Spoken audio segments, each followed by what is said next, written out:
próximo 10 de diciembre sabremos quién será el rector o rectora de la Universidad de Zaragoza. 4 personas iniciaron esta carrera hace unos meses. Estos fueron los votos que obtuvieron en la primera vuelta celebrada la semana pasada. José Antonio Mayoral, actual rector, obtuvo en la primera vuelta algo más del 31% de los votos. Ana El Duque recibió más del 25% de los sufragios ponderados.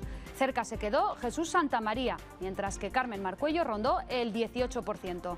Nadie recibió más del 50% de los votos, así que los 2 primeros pasaron a la segunda vuelta. El sufragio en estas elecciones al rectorado es ponderado, es decir, no todos los votos tienen el mismo valor. Pesa más, por ejemplo, el de un catedrático que el de un estudiante. Iniciamos ya el debate entre los 2 candidatos que han pasado a la segunda vuelta y optan a convertirse en la máxima autoridad de la institución académica pública durante los próximos 4 años. José Antonio Mayoral, Ana El Duque, buenos días, bienvenidos. Hola, buenos días. Va a ser un debate en el que no hay tiempos establecidos, vamos a intentar que haya diálogo, que haya intercambio de opiniones y, por supuesto, confrontación de propuestas. Antes, vamos a conocer un poco más a los candidatos. Así son José Antonio Mayoral y Ana El Duque. Catedrático en la Facultad de Ciencias, desde 2005, José Antonio Mayoral ha dedicado su carrera a la docencia y la investigación, especializándose en química sostenible y su uso en economía circular. Es autor de numerosos artículos y conferencias y ha participado en el comité científico de una veintena de congresos. En las últimas 3 legislaturas ha ocupado cargos de responsabilidad en el equipo de gobierno de la universidad, primero como vicerrector de profesorado y desde 2016 como rector, cargo al que aspira a ser reelegido. Ana El Duque también ha desarrollado su carrera en la Facultad de Ciencias, donde es catedrática de Química Inorgánica. Fue la primera mujer en dirigir la facultad, ocupando el decanato desde 2006 hasta 2014. Desde hace 11 años es miembro del Consejo de Gobierno de la universidad. Destaca su papel como divulgadora, al frente de la redacción de varias revistas científicas y la organización de congresos. El Duque también es autora de 80 programas de investigación y ha coordinado otros 40 de innovación docente. Ya les conocemos un poco más, ahora vamos a comenzar conociendo también sus propuestas, sus programas. Les voy a pedir en 1 minuto aproximadamente 3 propuestas, las 3 principales propuestas de su programa. Empezamos según el sorteo que hemos realizado esta mañana y que hemos visto en directo por José Antonio Mayoral. Yo no voy a hacer 3 propuestas destacadas, sino 3 propuestas que faltan en el debate y que para mí son muy importantes.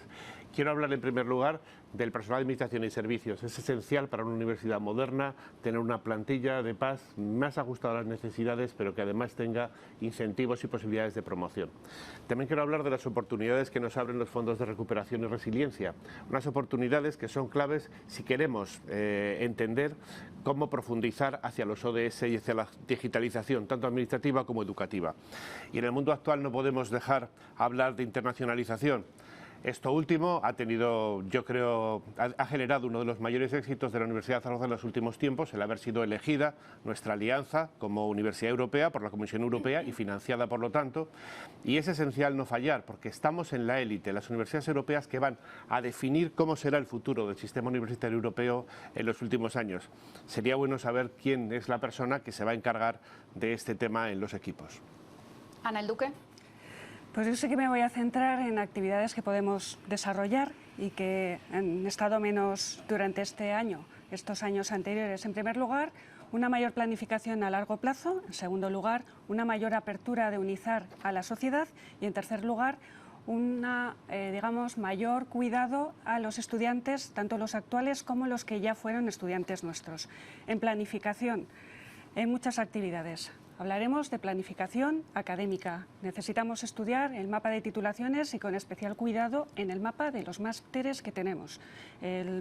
Tenemos un déficit de un 30% de alumnos que se van, o la diferencia, que se van a hacer el máster fuera de Aragón y no nos vienen de fuera para hacer nuestros propios másteres. La planificación tiene que ir también en todo el tema de infraestructuras. Es necesario definir un plan plurianual y llegar a un acuerdo con el Gobierno de Aragón para ejecutarlas. Creación de una estimación de las plazas de PDI y de PAS. Hay que estabilizar la plantilla, hay que disminuir la precariedad de las mismas. Apertura de UNIZAR a la sociedad y a todo el mercado laboral, y dentro de los alumnos destacaría la creación de una red UNIZAR Alumni que luego hablaremos. Enseguida desarrollamos estos titulares. Hemos conocido algunas de las ideas de ambos programas que presentan para llegar al rectorado. Vamos a entrar ya en materia. Hemos dividido el debate en bloques temáticos: pandemia, profesorado, alumnado, financiación, investigación y descentralización. Vamos a empezar por lo que ha marcado este 2020 a toda la humanidad. Esta que van a ver es la nueva imagen que presentan desde abril las aulas de la Universidad de Zaragoza. Cámaras, micrófonos, todos los elementos necesarios para poder realizar clases online. La semipresencialidad también llegó a la institución académica después del confinamiento, igual que los grupos burbuja, la distancia, las dificultades de hacer prácticas. La Universidad de Zaragoza ha repartido este año 140 ordenadores portátiles, 168 tarjetas SIM y tramitado 167 solicitudes de conexión a Internet. Para el próximo curso ampliará en otros 176 portátiles y casi 400 tarjetas SIM. Entre marzo y octubre, el gasto extra por la pandemia en material de protección e informático ha superado, según información y datos que nos ha ofrecido la Universidad de Zaragoza, el 1 millón de euros. Pues hemos ido a los campus para conocer las inquietudes de los alumnos y darles la oportunidad de planteárselas al futuro rector o rectora de la universidad. Esto es lo que nos dice un egresado en Ingeniería Informática y miembro de la Asociación Estudiantes en Movimiento de Teruel. ¿Cuál es su visión sobre la enseñanza no presencial y cómo se va a hacer y trabajar la vuelta a la presencialidad o en mejorar la situación mientras dure esta pandemia? Desde luego que la semipresencialidad preocupa y mucho a los estudiantes, también a los profesores. ¿La Universidad de Zaragoza ha sabido responder a las necesidades de la pandemia en este sentido? Desde mi punto de vista, sí, desde luego ha sido imposible hacer todo perfecto. La pandemia nos cogió a toda la humanidad en una situación muy complicada, pero la Universidad Española en su conjunto trabajó unida, porque la conferencia de rectores ha tenido múltiples reuniones con ellas y con el Ministerio, y dentro de cada comunidad autónoma con las consejerías de Salud y con la Consejería de Universidades. Todas las decisiones que se han tomado con la Consejería de Salud y de Universidades. Además, ha habido muchísimas reuniones internas con decanos y directores, con representantes del estudiantado y también con Consejo de Gobierno para aprobar decisiones capitales como cómo empezar el curso, cómo hacer la evaluación, y todas estas decisiones han sido aprobadas por unanimidad por Consejo de Gobierno. Es cierto que nuestra es una universidad generalista y distribuida en el territorio. ¿Qué quiere decir? Que la problemática de una facultad de enfermería no es idéntica a la problemática de una facultad de economía y empresa. No se parece en nada, ni por el número de estudiantes ni por el tipo de formación que tienen que tener. Las prácticas sufrieron muchísimo. Por eso la Universidad de Zaragoza decidió ampliar el periodo lectivo para permitir que aquellos estudiantes que no podían terminar una titulación porque no podían hacer las prácticas pudieran terminar las titulaciones. Empezamos el curso a tiempo. Es cierto que con problemas. Las cámaras no han funcionado todas bien, porque ha habido que adaptarlas a cada una de las aulas. Ahora están funcionando razonablemente bien. En muchos centros funcionaron mejor que otros, porque detectó una cosa que yo decía: no tenemos PAS técnico suficiente. Necesitamos más técnicos en audiovisuales, más técnicos realmente preparados si queremos afrontar la semipresencialidad. Hemos lanzado la contratación de algún técnico más, y lo que hay que hacer, y esto el otro día en una entrevista que nos hicieron a los dos en un medio de comunicación, dije claramente que una de las primeras misiones es convocar una reunión con todos los decanos y directores y un consejo de gobierno para ver cómo empezamos el siguiente cuatrimestre y para ver cómo evaluamos este. Algo que tendríamos que haber hecho, pero que estar en funciones no nos ha permitido todavía hacerlo. ¿Está de acuerdo? Bueno, yo no soy tan optimista sobre el balance que hemos tenido. El tema de la pandemia efectivamente es un tema sanitario y en marzo nos pilló con el pie cambiado y se hizo lo que se pudo, incluyendo pues, un cierto retraso en tomar las decisiones pensando en que no iba a durar tanto tiempo. En mayo muchos estábamos trabajando de forma presencial. Para mí ha habido unos meses allí donde no se ha aprovechado la posibilidad de poder plantear una educación semipresencial o no presencial de mayor calidad. Para ello, ¿qué hacía falta? Pues hace falta, entre otras cosas, algo que no hemos tenido, una formación tanto para el profesorado como para el PAS que nos tenía que ayudar. En Consejo de Gobierno se aprobaron una serie de puntos o recomendaciones que en muchos casos no se ha seguido. Un tema es respetar la autonomía de los centros y otro tema es que aquello por lo que hay que velar, por ejemplo, que los alumnos de primer curso estén de forma presencial en los centros, eso se garantice. No se ha garantizado. Tenemos muchas quejas de muchos alumnos, especialmente de primer curso, que todavía no conocen su centro, no conocen a sus compañeros. Eso es algo que se podría haber evitado. Una enseñanza online de calidad o semipresencial no solamente consiste en proveer de cámaras a las aulas para poder hacer un streaming. Por cierto, cámaras para la mitad de las aulas a un precio exagerado, son muy caras para el resultado que han dado. Cuando los profesores, el tema de los aparatos que teníamos o de los ordenadores, pues muchas veces había una cierta incompatibilidad con los medios que se pusieron.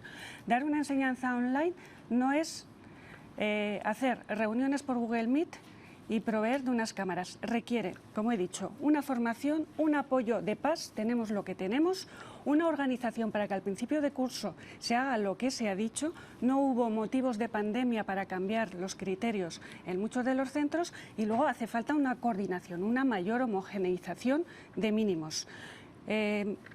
Si queremos seguir en esta línea, tenemos que saber ya qué es lo que se va a hacer en el segundo cuatrimestre. Estamos en diciembre y todavía no se puede. La siguiente pregunta. A mí me gustaría que usted hubiera dicho esto que dice ahora antes de leer mi entrevista en Heraldo, donde yo dije que había que hacer lo que yo he dicho, empezar... Estamos en diciembre ya. No, desde mi punto de vista ya se tendría que estar haciendo. Profesora Duque, estamos en campaña hay y cosas que usted estamos en funciones. Ha hecho en funciones como presentar el presupuesto del año 21. Inevitablemente el presupuesto hay que presentarlo, pero no esto se lo debemos a los alumnos. Pero no se decidirá estando en funciones porque no se puede decidir. Mire, ha habido cursos el segundo cuatrimestre ha habido muchos cursos del G9 ofertados online y ha habido mucho profesorado que lo ha hecho. Lo que ocurre es que los cursos hay que quererlos hacer. Y hay un problema real. Al final, el que lleva esto al aula es el profesorado. Y es cierto que tenemos profesorado que tiene muy mala formación. Es cierto, porque no hemos trabajado en formación online. Y la formación del profesorado es muy mala. Y en un mes se ha podido dar mucha formación propia y del G9, pero no es suficiente. Eso es cierto. Por eso lo que hay que hacer ahora es dedicar suficiente dinero para estar realmente digitalizados. No porque ahora nos pueda hacer falta en el COVID, sino porque va a hacer falta en el futuro. Esa es la pregunta que quería por eso hacerles antes de entrar más en de mis bloques, profesorado. de mis bloques era precisamente los fondos de recuperación y resiliencia para la e-educación. Enseguida entramos en eso que estamos comentando, pero claro, yo querría preguntarles, hablamos de que las nuevas tecnologías han llegado a la universidad y a las clases universitarias para quedarse, ¿tienen voluntad de que se quede? Y en ese sentido, ¿cómo van a reforzar las partidas para digitalizar las aulas? Pues mire, hay dos aspectos. Como he dicho, un aspecto muy importante que en mi programa está muy destacado es la Universidad Europea. Hay fondos de Europa y nos hemos obligado a digitalizar asignaturas. De hecho, en el segundo cuatrimestre ya se van a poder cursar asignaturas digitales de las 6 universidades. Y para eso la Comisión Europea ha puesto fondos. Y ha puesto fondos en la Universidad de Zaragoza para hacerlo. Ya hemos empezado. ¿Es suficiente? No. Porque esto servirá para el impulso de algunas materias. Y por eso hemos solicitado fondos a través del Gobierno de Aragón de los de recuperación y resiliencia para poder hacer eso, el gran salto que implica material, formación y personal técnico. Por eso es mi importancia en el PAS. El PAS es esencial para dar este paso, porque hemos visto claramente que falta personal técnico experto en este tema. A ver, si esperamos a que lleguen los fondos, a tener mayor número de PAS, a tener mayor número de profesorado, no llegamos al segundo cuatrimestre. Hay cosas que se pueden hacer ya. En mi programa también aparece un capítulo muy desarrollado en cómo se puede realizar una enseñanza online de calidad. Evidentemente no se hace en 4 meses, pero hay toda una serie de aspectos que ya se tendrían que haber empezado. La formación del profesorado no implica solo que sepamos manejar unos determinados programas o utilizar con una mayor habilidad los ordenadores o las herramientas que estamos utilizando de comunicación que no son docentes. Requiere la creación de una plataforma pedagógica, que no la tenemos. El ADD es principalmente un repositorio de material, nos está sirviendo para evaluar en cierta manera, pero allí tenemos otro aspecto que nos vamos a encontrar al final de cuatrimestre, la evaluación de las asignaturas, que muchas habrá que hacerlas presenciales para poder tener una cierta garantía. Pero el tema de la formación, que no solamente es esto, sino también cómo enseñamos. La metodología docente no es igual si estamos dando una clase presencial, la estamos dando por streaming, que es complicadísimo tener de forma presencial alumnos y alumnos en su casa. Tienes que estar mirando a la cámara a unos y dirigirte de forma directa a los alumnos. Es muy difícil. Y la enseñanza online, allí lo que falta es una interacción con los alumnos enorme. Entonces, estamos a 2 meses prácticamente de empezar el segundo cuatrimestre y desde luego en 2 meses ni nos va a llegar más número de PAS, ni nos va a llegar los fondos europeos, que de cualquiera de las maneras, esté usted gobernando o esté yo, lo vamos a tener, ni la ayuda de Gobierno de Aragón. Entonces, tenemos que trabajar con lo que tenemos. Y sí que, desde mi punto de vista, falta una previsión y una planificación mayor. Los fondos europeos los tendremos, gobierne usted o gobierne yo, porque yo los he pedido, no tenga ninguna duda, porque yo me dedico a pedir esos fondos europeos estando en funciones. Pero tendremos los fondos europeos porque hemos conseguido la Universidad Europea, algo que en su programa carece. Hay 6 millones que ha dado Europa a esas 6 universidades. No carece el MIC programa, sí que parece. Y una parte están destinados a digitalización. Una parte clara están destinados. Ya se están, a través de una plataforma conjunta de las 6 universidades, ya hay asignaturas que están siendo digitalizadas. Y ha habido muchos cursos del G9, cursos online. Lo que pasa es que los cursos hay que hacerlos. Los cursos están ofertados para todos, pero hay que hacerlos. No se puede obligar a la gente a hacerlos. Y es cierto, he dicho que hay facultades que han preferido apostar por no arriesgarse a perder más formación práctica. Y han empezado de una forma menos presencial el primer cuatrimestre, y yo supongo, y desde luego les animaré a que el segundo cuatrimestre, ahora que han recuperado la brecha práctica, recuperen la brecha de aula. Pero estas decisiones, mire, hay facultades que pueden hacer todo presencial por su número de alumnos. No han tenido ningún problema. Y hay facultades que tienen una entrada de alumnos espectacularmente grande. Y eso al final marca una diferencia. Hemos hablado de digitalización, también de la necesidad de formar al profesorado en las nuevas tecnologías. Vamos a entrar ahora formalmente en el bloque de propuestas referidas al profesorado. Vamos a conocer primero la realidad laboral que existe en la Universidad de Zaragoza. Es esta. En total son 4.348 los profesores, 355 son catedráticos, 1.117 profesores titulares, más de 1.500 son asociados y más de 700 se dedican también a la investigación.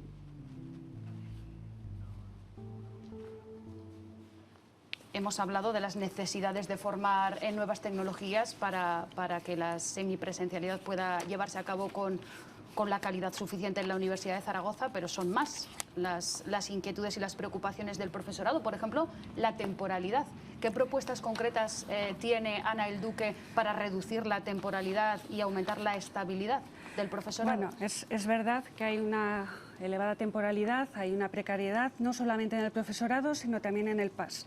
No hay más que mirar los datos para ver pues que efectivamente eso ha pasado durante estos años. Es verdad que ha habido un periodo de crisis, pero es verdad que a la hora de plantear el tipo de plazas que salen, se puede elegir entre 2 plazas a tiempo parcial o una plaza a tiempo completo. Lo que nosotros proponemos... ¿Qué periodo de crisis exactamente? Como 0% de tasa de sí, reposición, pero eso ha no pasado, poder convocar ninguna plaza estable. Es que crisis... Estable no, pero de las no estables se puede elegir crisis, y se ha elegido entre plazas de asociado, plazas a tiempo completo, plazas a tiempo parcial. Sobre la pregunta en que proponemos nosotros es plantear plazas de calidad. Es verdad que la tasa de reposición ha estado muy congelada y que ahora se tiene un poquito más de alegría porque nos dan una posibilidad de un 10% más de oferta de plazas. ¿Eso qué nos va a permitir? Si hay una planificación, se debe estudiar cuál va a ser la evolución de las distintas áreas de conocimiento de los departamentos de aquí a unos años. Debemos conocer el número de jubilaciones que va a haber, porque otro de los problemas que hay es el rejuvenecimiento de la plantilla, y hacer un plan plurianual para ver qué necesidades se va a tener y empezar a formar al profesorado para que cuando se produzcan esas vacantes haya personal adecuado para cubrir las vacantes. ¿Pero qué nos está pidiendo el profesorado? El profesorado nos está pidiendo que se le valore todo lo que está haciendo en beneficio de la universidad, sea tanto investigación, que piden que se valore bastante más el trabajo de investigación que se está haciendo, la docencia, no solamente la impartición de clases, organización de planes de estudio, el desarrollo de nuevas tecnologías, etcétera, y esas otras actividades que no aparecen, como puede ser temas de divulgación o puede ser una mayor relación con empresas. El modificar, estudiar y modificar el DEDICA, que es una de las herramientas que tenemos para valorar y disminuir luego la docencia que tenemos, le está pidiendo todo el profesorado que se estudie y que se cambie.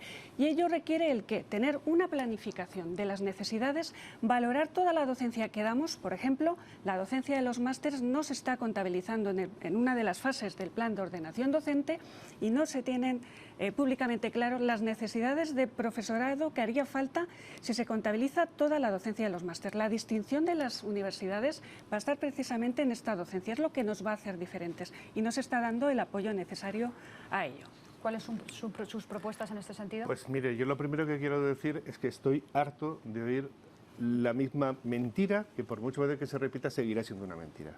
Asociados reales debemos de descontar los asociados de ciencias de la salud, que son necesarios para dar clases en los hospitales y que la propia ley pide que no se cuenten. Pide que no se cuenten. Claro, si nosotros decimos que tenemos muchos asociados, pero decimos que 593 de esos son asociados que atienden a los estudiantes de enfermería, medicina, fisioterapia, terapia ocupacional, psicología, cuando van a un hospital, y que la ley obliga a tenerlos, pero que no cuenten en la plantilla, las cosas cambian mucho. En los últimos años han salido 198 plazas de catedrático, por cierto, bastantes de gente que le acompaña en la campaña, que hemos hecho tan mala política de profesorado que ahora podrían ser rectores. 123 de titular, perdón, promoción de contratado doctor a titular, 327 plazas de estabilización y 295 plazas a tiempo completo, de las cuales el 80% han sido ocupadas por asociados. De esas plazas, el 80% han sido ocupadas por asociados. El 69% de gente que ha estado haciendo la tesis. Y el 47 y el 24 de gente que venía de fuera de nuestra universidad y que se ha incorporado gracias a estas plazas. Es decir, 295 plazas a tiempo completo, que no son estables porque en la universidad no se empieza con plaza estable. Se empieza con plaza inestable, con plaza que uno tiene 5 años para acreditarse, un máximo de 5 años, para acreditarse y poder acceder luego a una plaza de funcionario o de contratado permanente. Por lo tanto, sí que hay plazas no estables, es evidente, pero plazas a tiempo completo. El nuevo borrador de Real Decreto sobre las universidades ya distingue entre plazas a tiempo completo y plazas a tiempo parcial, y no entre plazas estables y plazas temporales. De todos modos, nuestras ratios cumplen lo que manda la LOU y cumplen también lo que mandaría ese nuevo Real Decreto caso de ser publicado. Por lo tanto, estamos perfectamente en las ratios porque los asociados de ciencias de la salud no se cuentan, y lo dice la Ley Orgánica de Universidades. No se cuentan porque son necesarios para otro tipo de docencia. Hablemos de la realidad. La realidad es los asociados que están ahí, que por cierto hacen falta. Hacen falta. ¿Por qué hace falta? Hay que distinguir entre asociados reales, los que cumplen la ley y los que no la cumplen. En ningún momento he nombrado yo Ciencias de la Salud, que efectivamente Ciencias de la Salud hay que tratarla con mucho cuidado. En nuestro programa lo tenemos contemplado, un vicerrectorado de Ciencias de la Salud, porque la situación que hay allí, además de relevo generacional, es muy complicada. Y la compatibilización con el trabajo en los hospitales, el clínico, con lo que tiene que ser luego la docencia de especialistas en las aulas, es difícil de encajar y no podemos valorar con los mismos criterios que en el resto de otras áreas. Pero tenemos, y se lanzaron, una gran oferta de plazas de asociado, como aparecen en las cifras, que no corresponden a lo que se refleja en la LOU. Ese profesional externo que está realizando un trabajo fuera y que se le contrata para un determinado. Tenemos hoy en día un problema que habrá que darle salida, por supuesto, porque lo que no puede ser es tener personas que llevan muchos años trabajando en nuestra institución y que en un momento dado se les diga os tenéis que marchar. La parte de precariedad, perfectamente le he dicho. 80 asociados han ocupado. Mire, si usted habla de ciencias de la salud, por supuesto que hay que ir evolucionando, pero que tenemos plazas al borde de la ley también. Propuestas no lo puede concretas. negar. Hemos creado la plaza de profesor permanente por cierto, laboral con respecto vinculado. a la cátedra, le recuerdo que yo esperé 6 años a que pudiera salir la cátedra. Si eso es un gran logro, tener que estar esperando años y años, es que podríamos... Usted fue catedrática en el mandato anterior cuando los tiempos de plomo del señor Montoro. Sí, yo le nombré, pero la cátedra se convocó anteriormente. Le recuerdo que yo saqué mi plaza a finales del año 2016. Después de estar esperando los años de plomo del señor Montoro, donde no se podía convocar nada. Más de 4 o 5 años a que salieran las correspondientes plazas. Y eso ha pasado, o sea, hubo un cambio de opiniones en muchas de las plazas que se había dicho, dando unas prioridades a unos sobre otros. O sea, que respecto al pasado, vamos a cerrar este capítulo porque tenemos que ir avanzando y queremos... Brevísimo, porque hay nos una vamos cosa al bloque de capital los en mi alumnos. programa, que está solo en mi programa. Hace falta crear una plaza vinculada, es decir, que pueda actuar en el hospital, no permanente, para que haya en medicina y en enfermería opciones para los jóvenes. Y eso está en mi programa. Creamos la previa, la hemos logrado crear, ahora vamos a por esa. La creación de plazas vinculadas también aparece en el mío y no es una idea original de la Universidad de Zaragoza, porque ya se está haciendo en otras universidades. La no permanente... Vale. Bueno, pues en eso están, parece, de acuerdo. Vamos a hablar ya de los alumnos. Vamos a escuchar sus reclamaciones. Vamos a ver, lo primero, su representación en la institución académica. Hay alrededor de 32.000 universitarios repartidos en todos los campus de la Universidad de Zaragoza. Estudian un grado más de 27.000 y 2.500 cursan un máster. En torno a 2.000 son alumnos de doctorado y estudios propios de la universidad. Como decimos, la mayoría de alumnos estudia en alguno de los campus de la capital. Nos vamos hasta el más emblemático, en la Plaza San Francisco. Allí, a esta hora, lo habitual era ver mucho movimiento, pero la situación ha cambiado bastante. Raquel Pérez. Sí, la imagen que vemos en el campus San Francisco en nada se parece a la que hubiéramos visto hace exactamente un año. Aquí estudian 22.000 alumnos, por lo que a estas horas, son casi las 9 de la mañana, lo habitual hubiera sido encontrarnos con un hervidero de estudiantes entrando en clase. Y sin embargo, lo que vemos es que hay mucha menos gente de lo habitual, y buena prueba de ello es que la mayoría de los aparcamientos están vacíos. Este es el campus más grande de todo Aragón. Aquí se pueden estudiar grados, máster y doctorados en alguna de las facultades que hay. Están Trabajo Social, Derecho, Educación, Medicina, Ciencias y Filosofía y Letras. ¿Y qué les preocupa a los estudiantes sobre la manera de participar en la vida universitaria, por ejemplo? Esto es lo que plantea una estudiante de Derecho, coordinadora además en esa facultad de EDU, la organización Estudiantes en Defensa de la Universidad. ¿Cuáles serían sus propuestas para que esta participación suba y que los participantes, los estudiantes, tengamos una más alta representación en los órganos institucionales de la universidad? José Antonio Mayoral, ¿cuál es su estrategia para fomentar la participación del alumnado en la actividad universitaria? Mire, para cambiar algunas partes de la participación es obligatorio cambiar estatutos. Porque lo que uno no puede hacer es incumplir la norma básica, que es como la Constitución.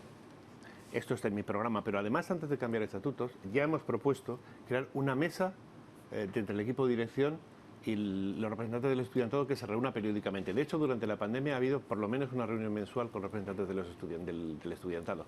Y es lo que proponemos, que eso sea institucionalizado y que en esa mesa se traten temas que luego se aborden en la política universitaria. Son dos propuestas que están claramente definidas, que tienen una realización, la segunda muy sencilla, la primera, cambiar estatutos, exige algún tiempo, pero si queremos cambiar las ratios, las proporciones, queremos que el personal de investigación en formación, que ahora aparece como estudiante, sin embargo tiene un contrato laboral, por lo tanto debería aparecer en otro sitio, como profesorado y como personal, como trabajadores, y entonces tendrían que entrar en el convenio colectivo y desaparecer de la posición que ocupan. Todo eso hay que hacerlo cambiando esas normas básicas. Bueno, sobre la motivación a los estudiantes, no solamente se trata de la representación en las distintas comisiones, que sí que ahí hay una cierta representación, y desde luego si tenemos que esperar a cambiar los estatutos, pues volveremos a no hacer nada, pero hay toda una serie de cosas que sí que se pueden hacer y que están reclamando. Entre otras, favorecer la recogida de opinión, de su opinión. En estos momentos se están expresando a través de las encuestas de las asignaturas que están evaluando y que nos están diciendo. Se quejan de que desde lo que se pone allí hasta las propuestas de mejora que pueden resultar, pasa un año o cuando se realizan en el año siguiente, y ellos lo que sienten es que no se les hace caso. ¿Cuál es el resultado? Pues cada vez una menor participación de los alumnos en algo que es lo vital para ellos, que es la formación que están recibiendo de cara a un futuro, y que tienen el sentimiento de que no se les hace caso. ¿Qué proponemos nosotros en el programa? Pues la creación de una ventanilla única para facilitar ese diálogo cuando tienen dificultades de saber a quién dirigirse. Pero como eso es, digamos, casi un comienzo o un paso, lo que se está diciendo, o lo que nosotros proponemos, es que haya una mayor coordinación entre todos los personas que estamos implicados en su proceso de formación, de educación. Ellos, ¿a quiénes se dirigen? Muchas veces a los profesores, pero no olvidemos que hay una figura de coordinador en todas las titulaciones, a las que hay que darle mayor apoyo y definir cuáles son sus competencias para que no quede al albur de la buena voluntad de los coordinadores, que por supuesto la tienen. Están pidiendo que haya una mayor coordinación, están pidiendo un mayor apoyo en las iniciativas que tienen. Por lo tanto, se les tiene que facilitar que cuando hay propuestas de generación de foros, de hacer actividades, se sientan recogidas. Se han quejado muchos de que no se les está haciendo caso. El seguimiento de la docencia, como he dicho, es muy importante, pero además algo que se nos está pidiendo de forma continua es datos sobre empleabilidad. Los haya o no los haya, que hay pocos, no los tienen accesibles y se requiere hacerlo. Eso es con respecto a los actuales alumnos, pero respecto a los exalumnos es muy importante volver a recuperar los vínculos, y nosotros sí que planteamos en nuestro programa la creación de una red Unizar al Alumno con nuestros con nuestros exalumnos para facilitar diálogo, para facilitar una formación continua, para facilitar una bolsa de empleo, prácticas de nuestros estudiantes y en un futuro incluso convenios. Sí, me he dejado un ratito. Sí, un minuto en concreto, porque a las 9 vamos a recuperar Bueno, titulares. Vamos a ver, es que hay varias cosas aquí, es decir, la formación continua. El programa propone claramente crear una unidad de formación continua. Tenemos una inspección de servicios donde hay un inspector que se ocupa de estos temas. Hay que cambiar las encuestas, lo hemos dicho, lo dijimos los cuatro. Las encuestas tienen que cambiarse porque no son útiles. Pero ya hay una inspección de servicios, hay que utilizarla. Existe una ventanilla única. El estudiantado no la usa porque no la conoce. Pero ya existe una ventanilla única para que manifieste sus quejas. Y existe una inspección de servicios a la que se puede dirigir las quejas y esa inspección de servicios actúa. Y por último, es esencial que el estudiante se sienta protagonista de su currículum. Ya vale de estos currículos tan verticales donde no puede hacer nada.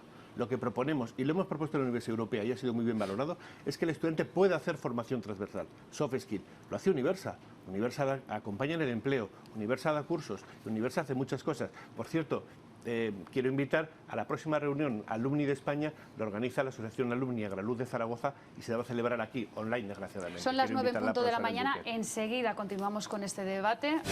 Buenos días, Aragón.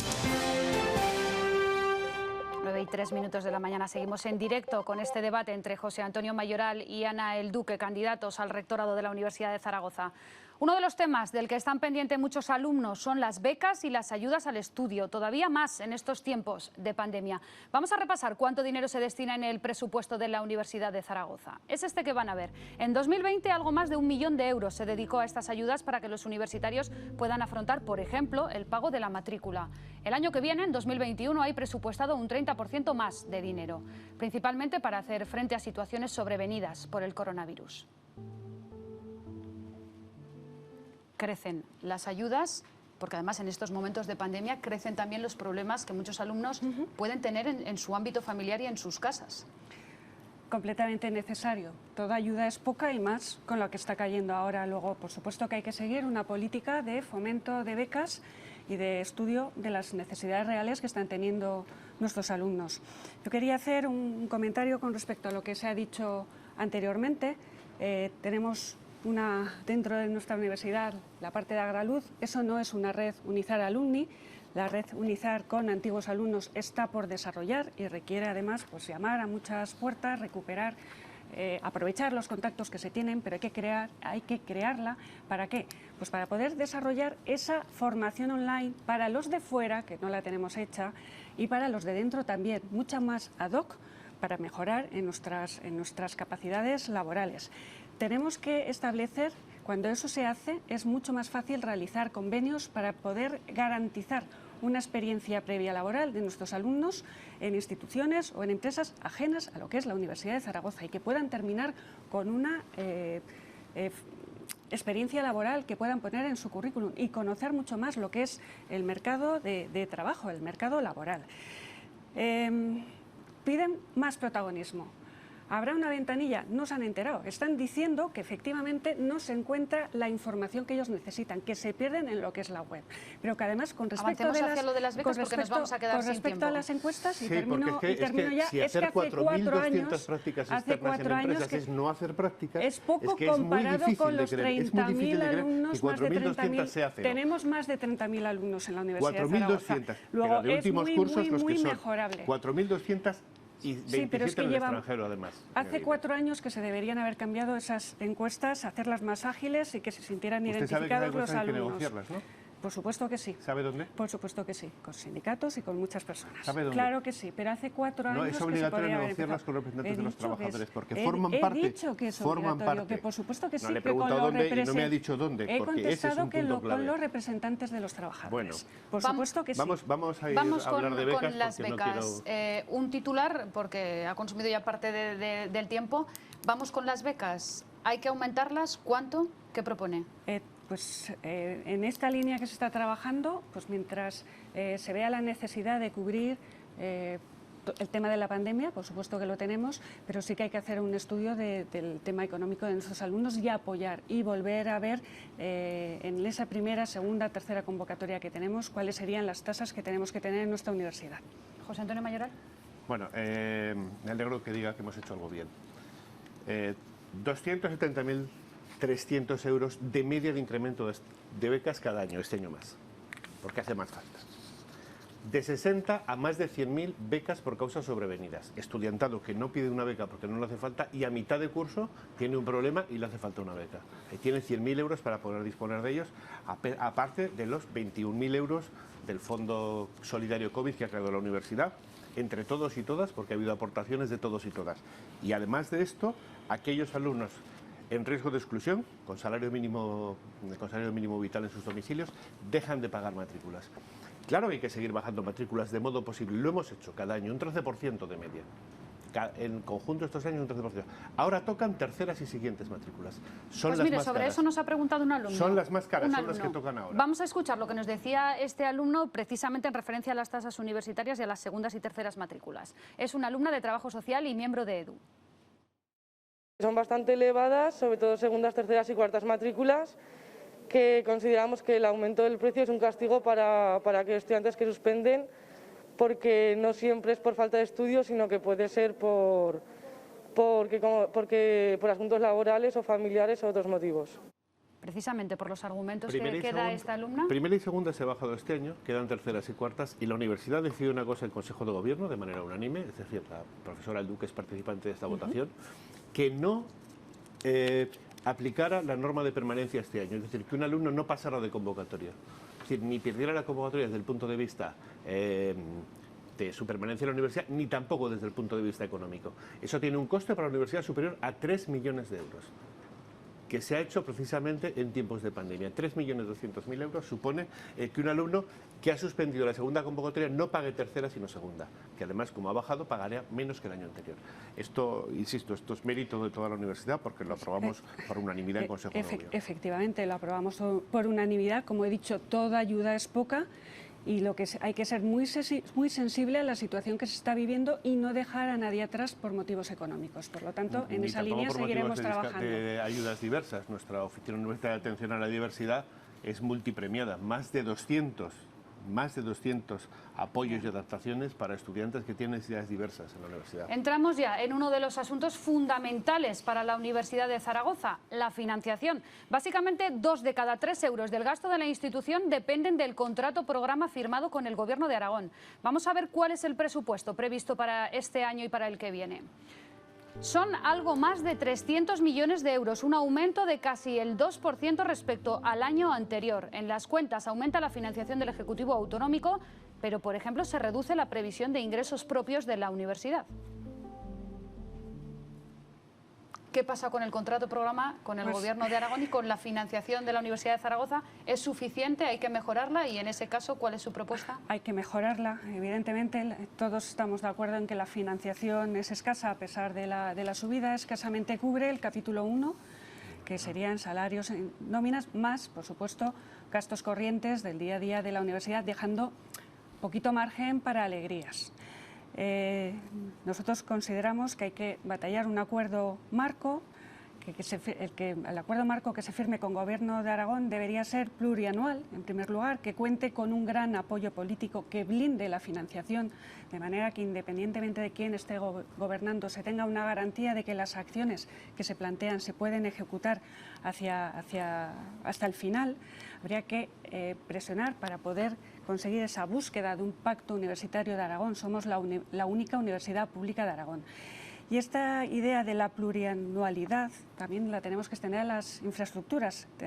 Tienen que tener su propia línea de financiación. No se deben financiar con gasto corriente y tienen que tener carácter plurianual. Y sí que requiere una negociación, que sé que es pesada, que muchas veces no se convence y que las administraciones públicas no voy. Entonces, ¿esto qué requiere por nuestra parte? Buscar fuentes adicionales de financiación, finalistas y no finalistas, y ser muy proactivos en esta última línea para poder ejecutar o plantear otras acciones de mejora, como estamos proponiendo muchos. Bien, la financiación de la Universidad de Zaragoza siempre es plurianual. De hecho, cuando un gobierno del PP trató de no cumplir un modelo plurianual, se le amenazó con ir a los tribunales y lo cumplió, pactado con otro gobierno. Es plurianual, la firma un gobierno y no la firma un partido político. Luego, pase lo que pase, es plurianual. Estamos mal. No escasamente, ni de lejos cubrimos el abrir la puerta. gastos de personal y gastos básicos. La luz, el agua, y menos mal que en luz gastamos 500.000 euros menos al año porque hemos hecho una compra conjunta muy eficiente.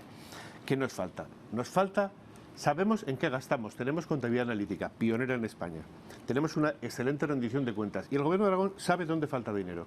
Y lo que le vamos a plantear es, mire, bueno, el año que viene una prórroga seguro, porque ya me la hemos pedido, no se puede negociar, no ha habido tiempo.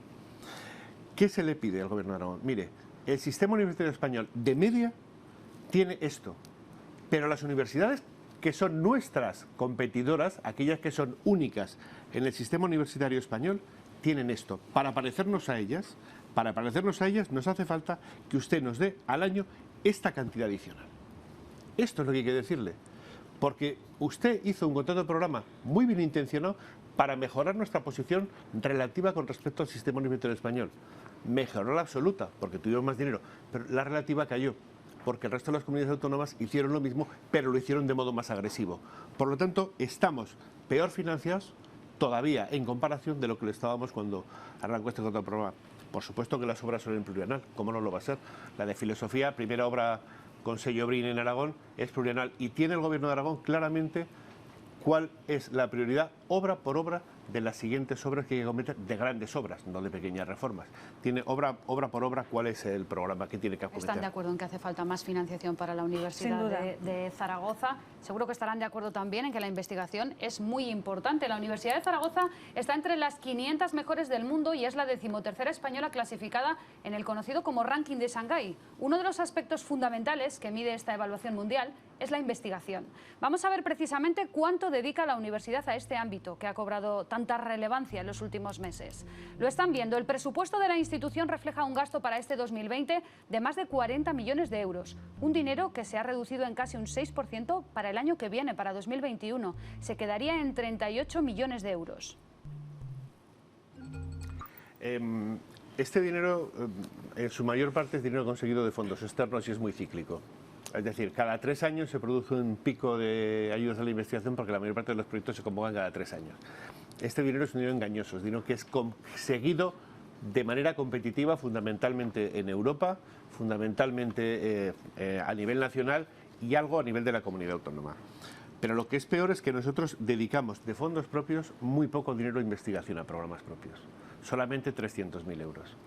Como hemos sido capaces de hacer una gestión económica muy razonable, que nos ha permitido reducir la deuda en 8 millones y los intereses en más de medio millón de euros al año, proponemos incrementar, multiplicar por más de 4 esto y comenzar con 1.300.000 euros para programas propios, que nos permita hacer cosas como ofrecer contratos postdoctorales, como traer talento, como hacer pequeños programas de investigación propios en los cuales, por ejemplo, salvemos ese salto que muchas mujeres tienen, porque el salto de la mujer se produce en ese momento, el momento que está en un programa no permanente y que decide ser madre. Favorecer que puedan ser directoras de proyectos, es decir, hacer programas propios con al menos 1 millón de euros. Digo al menos 1 millón porque con el dinero, con este modelo de financiación es lo que se puede pedir. Pero al Gobierno de Aragón hay que pedirle que nos dé dinero para ser autónomos y tener más dinero de investigación propia. Es una de las reivindicaciones, además, que escuchamos mucho en este programa cuando vienen científicos, cuando vienen investigadores, es estabilidad en sus contratos, en su situación laboral y también estabilidad financiera para sus proyectos.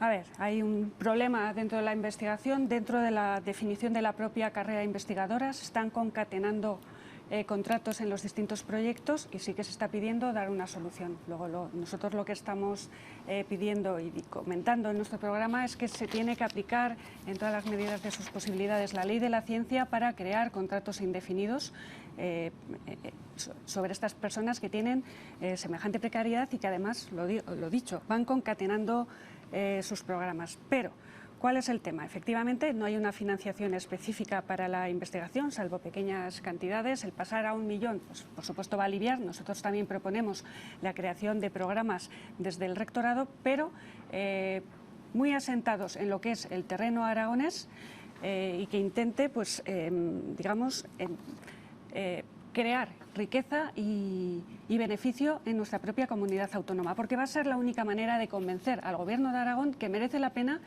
invertir en investigación. El resto lo ven muy lejanos. ¿Cuál es el tema? Necesitamos más financiación. En ese sentido, nosotros ¿Qué queremos hacer? Convencer a nuestra comunidad, sobre todo al sector empresarial, de que merece la pena invertir en la Universidad de Zaragoza. ¿Y cómo los podemos convencer? Los podemos convencer poniendo en valor lo que tenemos. Y para poner en valor lo que tenemos que hacer, en primer lugar, un inventario de los medios materiales y humanos que tenemos y de las capacidades de investigación que tenemos. Con esto vamos a dar a conocer quiénes somos, pero también vamos a dar a conocer entre nosotros mismos para crear sinergias. Y el paso siguiente es ser muy proactivos frente afuera, llamar a muchas puertas y mostrar la capacidad que tenemos, que es muy elevada. Y de esta manera podremos conseguir financiación. ¿Y por qué lo digo y lo digo con tanta seguridad?